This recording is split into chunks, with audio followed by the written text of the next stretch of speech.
Assalamualaikum warahmatullahi wabarakatuh. Kami dari kelompok 10 akan mempresentasikan isi jurnal yang berjudul analisis ayat dan hadis sebagai dasar hukum dalam transaksi murabahah salam dan istisna dalam ekonomi syariah. Perkenalkan, saya Raina Malasetiani. Kenalkan, saya Putri Lestari. Sebelumnya, kendala kami dalam pembuatan jurnal ini yaitu yang pertama adalah susahnya mencari materi. Yang kedua, susahnya mencari template yang sesuai dengan isi materi. Yang ketiga yaitu plagiasi yang tinggi. Dan yang terakhir, submit itu kelompok kami agak kesusahan. Selanjutnya yaitu abstrak. Penelitian ini bertujuan untuk menganalisis ayat-ayat Al-Quran dan hadis-hadis Nabi yang menjadi dasar hukum dalam pelaksanaan transaksi murabahah salam dan istisna dalam ekonomi syariah. Selanjutnya, pendahuluan. Ekonomi syariah saat ini dikenal luas sebagai alternatif sistem ekonomi yang adil dan bebas riba. Dalam artinya, ekonomi syariah menggunakan kata-kata tertentu yang sesuai dengan prinsip-prinsip Islam. Selanjutnya,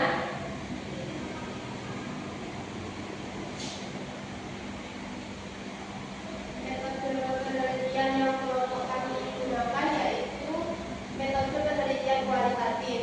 Jenis metode ini adalah penelitian perpustakaan atau library research. Dalam metode ini, peneliti mengumpulkan data dengan membaca, menganalisis, dan mencatat informasi dari buku. Penelitian ini tidak melakukan pengamatan langsung di lapangan dan hanya fokus pada pengembangan konsep atau teori yang terdapat dalam buku. Pembahasan selanjutnya. Baik, masuk ke pembahasan, yaitu yang pertama pengertian pembiayaan keuangan. Dalam bahasa keuangan itu saling menghadapkan manfaat, sedangkan dalam pengertian keuangan dapat diartikan sebagai transaksi jual beli barang dengan harga awal ditambah dengan keuntungan yang telah disetujui. Dalam praktik ini, penjual harus menginformasikan harga perolehan barang dan menetapkan margin keuntungan yang didapatkan. Ada unsur penting yang harus dipenuhi dalam pembiayaan keuangan. Yang pertama, adanya pihak penjual dan pembeli. Yang kedua, adanya barang yang diperlukan. Yang ketiga, pembayaran dilakukan secara cicilan atau dibayarkan untuk bagi periode sesuai kesepakatan awal. Yang keempat, adanya kesepakatan harga antara kedua pihak. Dan yang terakhir, penjual harus memperoleh keuntungan yang diketahui secara jujur oleh pembeli. Skema pembiayaan keuangan dapat dilihat di dalam jurnal ini. Selanjutnya ada rukun dan syarat keuangan. Ada rukun dan syarat keuangan yang harus dipenuhi. Yang pertama, rukun akan keuangan, yaitu yang pertama ada pihak penjual atau pembeli, yang kedua pihak pembeli, mustari, dan yang ketiga ada barang yang diperjualbelikan, mabit, dan yang terakhir simbol dalam bentuk ijab kabul. Yang selanjutnya ada syarat-syarat dalam akad keuangan. Yang pertama, penjual menjelaskan biaya dasar kepada calon pembeli. Yang kedua, perjanjian pertama harus mengikuti syarat yang telah ditentukan di awal. Yang ketiga, perjanjian wajib tidak mengandung unsur riba. Dan yang keempat, penjual perlu memberitahu pembeli apabila ada kerusakan pada barang setelah transaksi. Dan yang terakhir, penjual harus menyampaikan segala informasi yang relevan mengenai pembelian. Selanjutnya, jenis-jenis keuangan. Yang pertama, keuangan berdasarkan pesanan. Yang kedua, keuangan tanpa pesanan.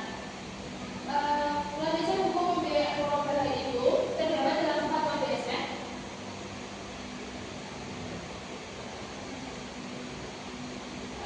Yang pertama, nomor 4 dari DSN MUI garing 4 2000 tanggal 1 April 2000 tentang keuangan. Yang ketiga, nomor 13 dari DSN MUI garing 13 garing 2000 tanggal 16 September 2000 tentang pemuka dalam keuangan. Yang ketiga, nomor 16 dari DSN MUI garing 16 garing 2000 tanggal 16 September 2000 tentang diskon dalam keuangan. Yang keempat, nomor 17 dari DSN MUI garing 17 garing 2000 tanggal 16 September 2000 tentang